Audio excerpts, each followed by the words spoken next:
میں نے مولوی صاحب کے کہنے پر ابھی سپارہ پڑھنا شروع ہی کیا تھا کہ مولوی صاحب کا ہاتھ میری کمر پر دھیرے دھیرے گردش کرنے لگا۔ میں ایک دم سہم گئی تھی، میری سانس جیسے سینے میں اٹک گئی تھی۔ میں نے ایک نظر مولوی صاحب کو دیکھا تو وہ بڑی عجیب سی نظروں سے مجھے دیکھ کر مسکرانے لگے تھے۔ میں کچھ کھسک کر پیچھے بیٹھ گئی۔ مولوی صاحب نے اپنی سفید داڑھی پر ہاتھ پھیرنا شروع کیا۔ میں نے اپنے سپارے کی جانب دیکھا اور سبق دہرایا۔ مجھے لگا جیسے میرے پورے وجود میں ہزاروں چیٹیاں رینگ رہی ہوں۔ میں نے پھر مولوی صاحب کی طرف دیکھا تو ان کی نظریں مجھ پر ہی ٹکی ہوئی تھیں۔ شاید میں سب بچیوں میں بڑی تھی۔ میری عمر صرف ابھی 13 سال تھی اور میں پہلے سپارے پر تھی۔ میرے والد کا کام ہی کچھ ایسا تھا، ہر 6 مہینے بعد ان کا ٹرانسفر ہو جاتا تھا۔ میرے اسکول کی تعلیم کے ساتھ ساتھ دینی تعلیم بھی ڈسٹرب ہو رہی تھی۔ جس محلے میں اب ہم رہ رہے تھے وہاں مولوی صاحب نے ایک مدرسہ کھول رکھا تھا۔ بہت سے بچے اس مدرسے میں رہتے تھے لیکن زیادہ تر لڑکے ہی رہتے تھے۔ ہمارا گھر اس مدرسے کے برابر میں ہی تھا۔ امی نے مجھے بھی وہیں پر کلام پاک پڑھنے کے لیے بھیجنا شروع کر دیا۔ پہلے تو مولوی صاحب نے بڑی شرافت دکھائی تھی، لیکن جب سے میں نے وہ دل دہلا دینے والا منظر دیکھا تھا اس کے بعد سے مولوی صاحب کی عجیب و غریب حرکتیں میرے ساتھ شروع ہو چکی تھیں۔ کبھی سبق دیتے ہوئے وہ میرا ہاتھ پکڑ لیتے، کبھی میرے رخسار چھونے لگتے، کبھی مجھے اپنے پاس بٹھا کر میری کمر کو سہلانے لگتے۔ میں ان حرکتوں سے بے حد پریشان ہو کر رہ گئی تھی۔ میرا مسئلہ یہ تھا کہ میری والدہ نے مجھے کبھی بھی گڈ ٹچ اور بیڈ ٹچ کے بارے میں نہیں بتایا تھا، اور نہ ہی کبھی یہ کہا کہ کوئی تمہیں ایسے چھوئے تو چلانا شروع کر دینا یا سختی سے پیش آنا۔ یہ ہر بات میری ماں کو بتانی چاہیے تھی۔ میرے خیال سے جس معاشرے میں اب ہم رہ رہے ہیں، اپنی ماؤں کو بچوں کی تربیت کرتے ہوئے ان باتوں کا بھی خاص خیال رکھنا چاہیے۔ لیکن میری والدہ کی تو سوچ ہی بڑی عجیب تھی۔ میں ایسی باتوں سے بہت جلد گھبرا جاتی تھی۔ میں نے امی سے بھی کوئی ذکر نہیں کیا تھا، بس ایک دن تنگ آ کر گھر جا کر یہ کہہ دیا کہ مجھے مولوی صاحب سے نہیں پڑھنا، وہ میرے لیے کسی ملانی کا انتظام کریں، کیونکہ جو کچھ میں نے کچھ دن پہلے چھت پر ہوتے ہوئے دیکھا تھا، میرا دل مولوی صاحب کو دیکھتے ہی سوکھے پتے کی طرح کانپنے لگتا تھا۔ لیکن میری بات سن کر امی نے میرے منہ پر تھپڑ مارا اور میرا کان کھینچ کر مولوی صاحب کے پاس لے گئی۔ کہنے لگی اس لڑکی نے مجھے پریشان کر کے رکھا ہے، ایک تو اس کے دماغ میں جلدی سے کچھ بیٹھتا نہیں ہے، اوپر سے اس کے نخرے، کہہ رہی ہے مولوی صاحب سے نہیں پڑھوں گی۔ مولوی صاحب نے مجھے غصے سے دیکھا تو میں نظریں جھکا کر کھڑی ہو گئی۔ میری ماں نے تو مجھے مولوی صاحب کے سامنے شرمندہ کر کے رکھ دیا تھا۔ مولوی صاحب کی ساری داڑھی سفید تھی۔ مولوی صاحب 60 یا 65 سال سے کم کے نہیں تھے۔ ظاہر ہے میری ماں کیوں ان پر شک کرتی۔ وہ کہنے لگے بے فکر ہو جاؤ بہن جی، نافرمان بچوں کو تو میں 2 گھنٹے زیادہ بٹھا کر خاص توجہ سے پڑھاتا ہوں، بس چند مہینے میں تیر کی طرح ٹھیک ہو جائے گی۔ ان کی تیز آواز پر میرا دل دہل اٹھا تھا۔ پھر امی سے کہنے لگے دیکھیے بہن جی، میں ذرا سخت مزاج قسم کا استاد ہوں اور بنا ڈنڈا کھائے کبھی کسی کو پڑھنا نہیں آتا، لیکن کیا ہے کہ یہاں بچوں کے جسم پر تھپڑ کا نشان ماں باپ کو دکھ جائے تو ماں باپ ہم مولویوں کی کلاس لینے آ پہنچتے ہیں کہ بچوں کو ہاتھ بھی کیسے لگایا۔ میری والدہ نے تو یہ سن کر مولوی صاحب کو کھلی چھوٹ دے دی تھی۔ کہنے لگی میری طرف سے جو مرضی کریں اس کے ساتھ، میں کبھی شکایت لے کر نہیں آؤں گی، بس میری بچی اسی سال میں کلام پاک پڑھ لے۔ وہ کہنے لگے کہ بے فکر ہو جائیں، آپ نے کہہ دیا، بس اب آپ کی بچی میری خاص نظر میں رہے گی، اسے میں اپنے پاس بٹھا کر پڑھاؤں گا۔ اس بات پر میری والدہ بڑی خوشی خوشی مجھے وہاں چھوڑ کر چلی آئیں۔ میں ڈری سہمی سامنے بیٹھی تھی۔ مولوی صاحب نے سخت لہجے میں مجھ سے کہا ادھر میرے پاس آ کر بیٹھو، تمہیں تو میں پوچھتا ہوں ابھی گھر جا کر میری شکایتیں لگاتی ہو؟ یہ سن کر تو میری جان نکلی تھی۔ میں نے نام سر ہلایا، میں نے کہا میں یہیں بیٹھ کر پڑھوں گی۔ میری بات پر تو انہوں نے مجھے ایسے لتاڑا کہ میں کانپ کر رہ گئی تھی۔ ڈر کے مارے ان کے پاس بیٹھ گئی۔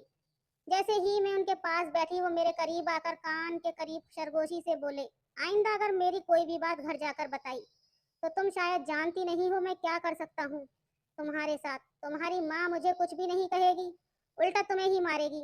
دیکھ لیا تم نے آج تمہاری ماں نے تمہاری ایک نہ سنی اور میری بات مان لی۔ مولوی صاحب کی بات سچی تھی۔ پھر میں تھی بھی کم عمر، اس لیے یہ بات اپنے پہلو سے باندھ لی کہ امی سے کچھ نہیں کہنا، ورنہ مولوی صاحب نہ جانے میرے ساتھ کیا برا سلوک کریں گے۔ بدلے میں میری امی بھی مجھے تھپڑ ہی ماریں گی۔ اس دن کے بعد سے تو مولوی صاحب کی گستاخیاں اور بڑھتی جا رہی تھیں۔ ان کی بے باکیاں تو حد سے زیادہ ہو گئی تھیں۔ جب تک میں مولوی صاحب کے پاس بیٹھی رہتی ان کی بےہودہ جملے بازیاں مجھے شرم سے پسینے سے شرابور کرتی تھیں۔ उन की बढ़ती गुस्ताखियां मुझे और भी ज्यादा बदहवास करती थीं। वो मुझे किसी जहरीली मुस्कुराहट से देखते, जैसे मेरी बेबसी का मजाक उड़ा रहे हों। मैं घर आती और आते ही कमरे में जाकर फूट फूट कर रोने लगती, लेकिन अम्मी से कुछ ना कहती, क्योंकि मैं जानती थी कि ऐसा कहने का कोई फायदा नहीं है। मुझे याद आने लगा कि चंद दिन पहले मैंने छत पर क्या देखा था। उस रात को जो हुआ था वो मेरे होश उड़ाने के लिए काफी था। गर्मियों की रातें हम लोग छत पर सोकर गुजारते थे। छत पर लाइन से सबकी चारपाइयां बिछी हुई थीं और स्टैंड फैन लगाकर हम सो जाते थे। मैं बहन भाइयों में सबसे बड़ी थी। बाकी मेरे दो भाई मुझसे काफी छोटे थे। एक 4 साल का था और दूसरा 8 साल। मैं रात को अपनी चारपाई पर गहरी नींद सो रही थी, जब मुझे किसी की सिसकियों की आवाज सुनाई दी। उस वक्त कौन हो सकता था? मैंने उठकर पूरी छत को देखा, लेकिन सब ही बेख्तियार सो रहे थे। मुझे वो आवाज बराबर वाली छत पर से आ रही थी, जहां मौलवी साहब का मंदरसा था। छत पर बस एक ही कमरा था, जिसकी खिड़की खुली हुई थी और एक मध्यम सी रोशनी उस कमरे में जल रही थी। सिसकने की आवाज भी उसी कमरे से आ रही थी। मेरा दिल धक से रह गया। भला इस वक्त छत के कमरे में कौन यूं दबी दबी सिसकियों से रो रहा था, क्योंकि मदरसे के रिहायशी कमरे तो नीचे के पोर्शन में बने हुए थे। छत पर तो कोई भी नहीं जाता था। मुझे तो यही गुमान हुआ कि शायद किसी भूत प्रेत का चक्कर ना हो। इसी सोच ने मुझे कांपने पर मजबूर कर दिया था। मेरी अम्मी की चरपाई मेरे बिल्कुल बराबर में थी।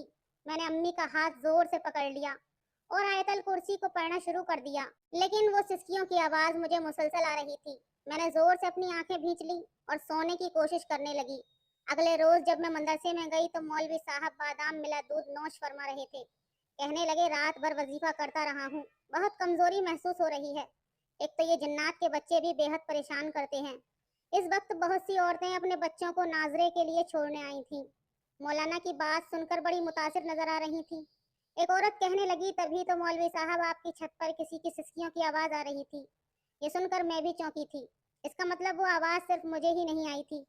मौलवी साहब कहने लगे, जन्नात के बच्चे की थी। मैंने वजीफा शुरू किया कि मुझे तंग करने पहुंच गए। मैंने उन्हें बांध दिया, बस फिर क्या, उनकी सिसकियों ने मेरे साथ साथ आप लोगों को भी परेशान कर दिया। बात सिर्फ यहीं तक होती तो अफसोस न होता, लेकिन कम वक्त जाते जाते मेरे एक शागिर्द को मार पीट कर गए हैं। बेचारा आज बुखार में पड़ा है। मौलवी साहब की बात सुनकर वहां मौजूद खवातीन खौफजदा हो गई थीं। मौलवी साहब कहने लगे, आप लोग परेशान न हो। मैंने समझा दिया है किसी को नुकसान नहीं पहुंचाएंगे, लेकिन अगर किसी को रात को रोने सिसकने या मदद के लिए पुकारने की आवाज आए तो उस पर ज्यादा तवज्जो मत देना, वरना वही होगा जो मेरे शागिर्द के साथ हुआ, क्योंकि वो भी रोने की आवाज सुनकर कमरे में आ गया था। ये सुनकर तो सभी औरतें घबरा गई थीं। डर तो मैं भी गई थी, क्योंकि सिसकियों की आवाज तो मैंने भी सुनी थी। वो खवातीन बाहर चली गईं। रात को फिर से मुझे वो सिसकियों की आवाजें आने लगी। इस बार तो मेरी हिम्मत भी न हुई कि आंखें भी खोलूं। मैंने चारों कुल पड़े और सोने की कोशिश करने लगी, लेकिन इसके बाद जो कुछ मेरी आंखों ने देखा वो देखकर मेरे होश उड़ गए थे। मैं खौफजदा सी होकर रह गई थी। अगले रोज जब मैं मदरसे गई तो सबक पढ़ने के दौरान मैंने उसी लड़के को देखा। उसके चेहरे की रंगत बिल्कुल पीली पड़ चुकी थी। मैं उसे देखकर दंग सी रह गई थी। मौलवी साहब मुसलसल उसी लड़के को घूर रहे थे। वो डरा सहमा मेरे बराबर में बैठ गया और कलाम पाक याद करने लगा। उसकी आवाज यूं थी जैसे रो रहा हो। मुझे उस पर तरस आने लगा था। उसकी उम्र 7 से 8 साल से ज्यादा न थी, और जो कुछ मैंने उसके साथ होते देखा था, मेरे तो होश उड़ गए थे। मैंने उसके चेहरे की तरफ देखा तो उंगलियों की छाप अभी उसके रुखसार पर नजर आ रही थी। वो सिपारा पड़ रहा था और अपने आंसू पोंछ रहा था। उसके बाद उसकी कमीज हटी तो मैं देखकर सकपका कर रह गई। उसके बाजू पर किसी ने बुरी तरह दांत गाड़े थे। मैं तो कांप कर रह गई थी। कुछ देर के लिए मौलवी साहब उठकर बाहर गए, क्योंकि मोहल्ले के एक साहब ने उन्हें काफी कीमती तोहफे भेजे थे। जैसे ही मौलवी साहब बाहर गए तो मैंने उस बच्चे से कहा, कल रात तुम छत पर क्या करने गए थे, जब तुम्हें पता था कि मौलवी साहब जिन्नों को काबू में करते हैं। मेरी बात सुनकर उस बच्चे की रंगत उड़ी थी। दाएं बाएं देखने लगा कि मेरी बात किसी ने सुनी तो नहीं। फिर मुझसे धीमे लहजे में कहने लगा, ये मौलवी झूठ बोलता है, बुड्ढा कहीं का, कोई जिन्नात नहीं है ऊपर। ये सुनकर मुझे हैरत हुई थी। मैंने कहा, फिर तुम ऊपर क्या कर रहे थे, और तुम्हारे चेहरे पर और बाजू पर ये निशान कैसे हैं? मेरी बात सुनकर एक सिसकारी उसने बड़े कर्ब से भरी थी। कहने लगा, आज खुद देख लेना। ये कहकर वो मेरे पास से उठकर चला गया। मैं उसकी बात पर सोच में पड़ गई, क्योंकि रात को मैंने इसे छत के कमरे से निकलकर सीढ़ियों से उतरते देखा था, और उस वक्त वो बुरी तरह से रो रहा था। पहले तो मैं समझी कि शायद जिन्नात का बच्चा है, लेकिन जब उसे मदरसे में देखा तो समझी कि शायद ये जन्नात के बच्चे को देखने गया था, इसलिए जन्नात ने इसकी ये हालत की थी। लेकिन अब इसकी बात सुनकर मैं सोच में पड़ गई थी। शायद बात कुछ और थी। इस रात मैं सोई नहीं थी, अपनी चारपाई पर लेटी रही, लेकिन मेरी नजरें सामने मदरसे की छत पर ही टिकी हुई थी। कुछ देर बाद जो कुछ मेरी आंखों ने देखा, एक दिल दहला देने वाला मंजर था। मौलवी साहब एक 10 साल के बच्चे को अपने साथ छत पर ले गए और उसे बुरी तरह से घूरते हुए खामोश रहने का इशारा कर रहे थे। वो बच्चा हाथ जोड़े बिना आवाज निकाले उनकी मिन्नत समाजत कर रहा था, लेकिन वो उस लड़के को कमरे में ले गए। उसके बाद इस बच्चे की दबी हुई सिसकियों की आवाजें आने लगी। मुझे समझ नहीं आ रहा था कि मौलवी साहब इस बच्चे के साथ ऐसा क्या कर रहे हैं कि वो रो रहा है, सिसक रहा है। 2-3 घंटे ऐसे ही आवाज आती रही। उसके बाद जब वो दरवाजा खुला, वो बच्चा बुरी तरह से रो रहा था और ठीक से चल भी नहीं पा रहा था। और मौलवी साहब अपनी दाढ़ी पर हाथ फेर रहे थे, चेहरे से बड़े खुश लग रहे थे। मैं सोच में पड़ गई थी कि वो क्यों रात को बच्चों को कमरे में ले जाकर मारते हैं और लोगों से ये क्यों कहते हैं कि जन्नात के बच्चे रोते हैं और वो वजीफा करते हैं। बहरहाल मुझे ये देखकर दुख भी हुआ और मौलवी साहब के झूठ बोलने की वजह भी समझ नहीं आ रही थी। तीसरी रात मैं सोच चुकी थी कि आज मैं छत पर जाकर देखूंगी कि आखिर उनकी छत पर होता क्या है और वो बच्चों को क्यों मारते हैं। जैसे ही रात गहरी हुई, मौलवी साहब फिर से एक बच्चे को छत पर ले आए और कमरे में ले गए। मैं अपनी चारपाई से उठी और धीरे से कदम उठाती हुई मौलवी साहब की छत की दीवार के पास जाकर खड़ी हो गई। वो दीवार ज्यादा ऊंची न थी, मैं आसानी से उनकी छत पर जा सकती थी। मैं धीरे से दीवार की मुंडेर पर बैठी और दूसरी जानिब उतर गई। अब मुझे इस बच्चे की सिसकियों की आवाजें सुनाई देने लगी थी। मैं धीरे से चलती हुई कमरे की खिड़की के पास जाकर खड़ी हो गई। अभी भी मध्यम सी रोशनी कमरे में रोशन हुई थी। जो मंजर मैंने अपनी आंखों से देखा, मेरी तो रूह लरस गई थी। मैंने फौरन से अपने मुंह पर हाथ रखकर अपनी चीख दबाई थी। मेरी आंखें फटी की फटी रह गईं। ऐसा रूह फना कर देने वाला मंजर मैंने 12 साल की उम्र में पहली बार देखा था कि मैं कांप कर रह गई थी। मैंने अपने कदम पीछे के लिए उठाए थे, लेकिन एकदम से मैं एक पत्थर से टकरा गई थी। मेरे मुंह से बेइख्तियार चीख निकली थी। चारों तरफ खामोशी थी, इसलिए मेरी चीख फिजा में गूंजी थी। मैंने पलटकर भी नहीं देखा था और दीवार फलांग कर अपनी चारपाई पर लेट गई।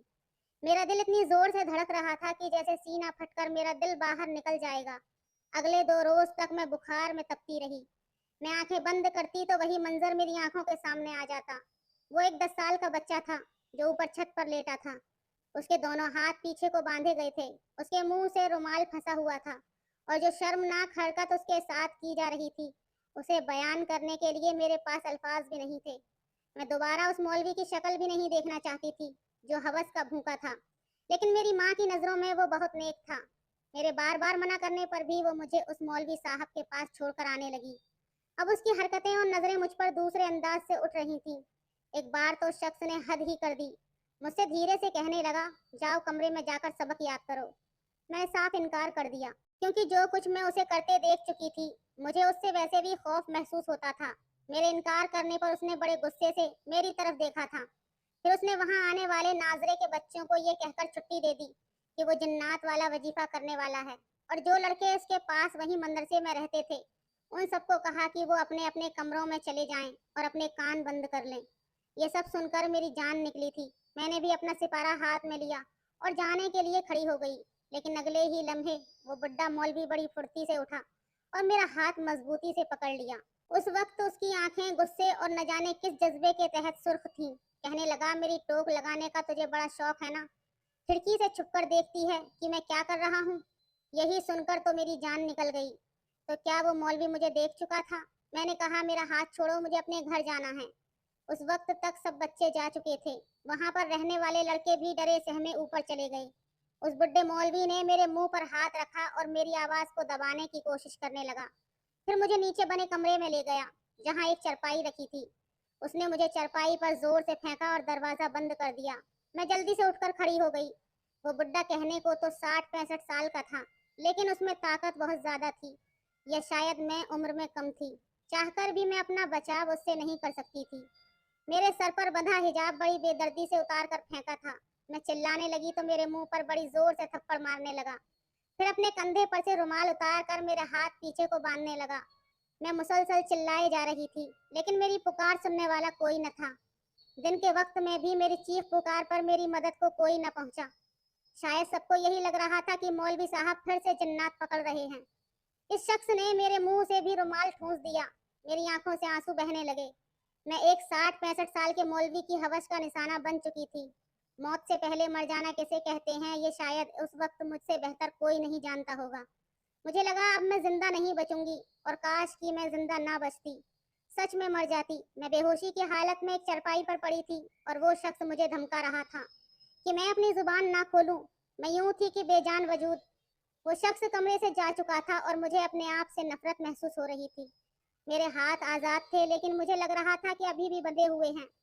मुझ में इतनी ताकत नहीं थी कि हिल भी सकूं। मेरी आंखों से आंसू टूट टूट कर निकल रहे थे। मैं वहीं बेहोश हो गई। जब होश आया तो मेरी माँ मेरे पास बैठी रो रही थी, और वो खबीस बुड्ढा भी वहीं खड़ा था। कहने लगा, आप अपनी बेटी का ख्याल रखा करो बहन। रात को छत से छलांग कर जन्नातों को मार खाता देखेगी तो यही हाल होगा। मैंने तो बहुत चाहा कि वो इसे नुकसान न पहुंचाएं, लेकिन मुझे भी उन्होंने धक्का देकर बेहोश कर दिया।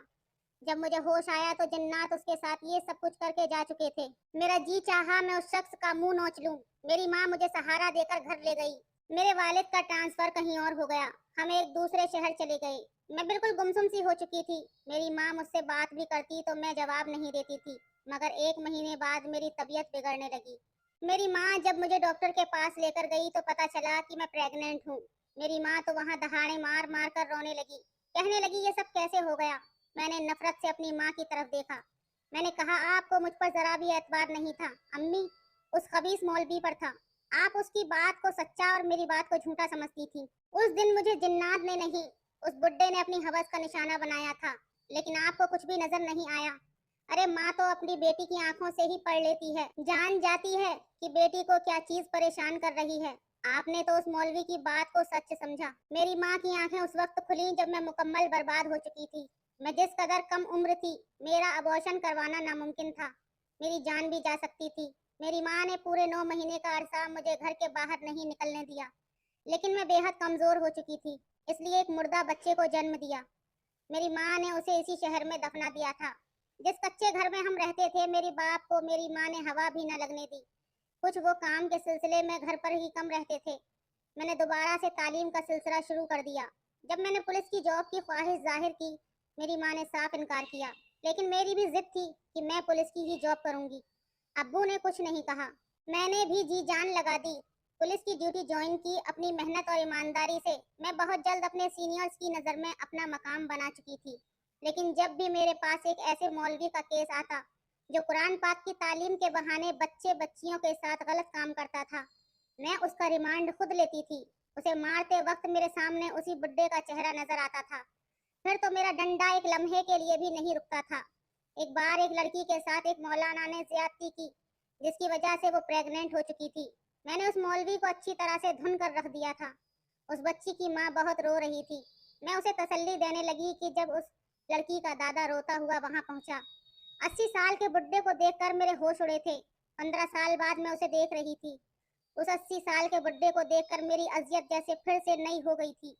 वो वही बुढ़ा शख्स था जिसने मुझे बर्बाद किया था, और आज मुझसे अपनी पोती के साथ हुई ज्यादती के लिए हाथ जोड़कर मिन्नत समाजत कर रहा था।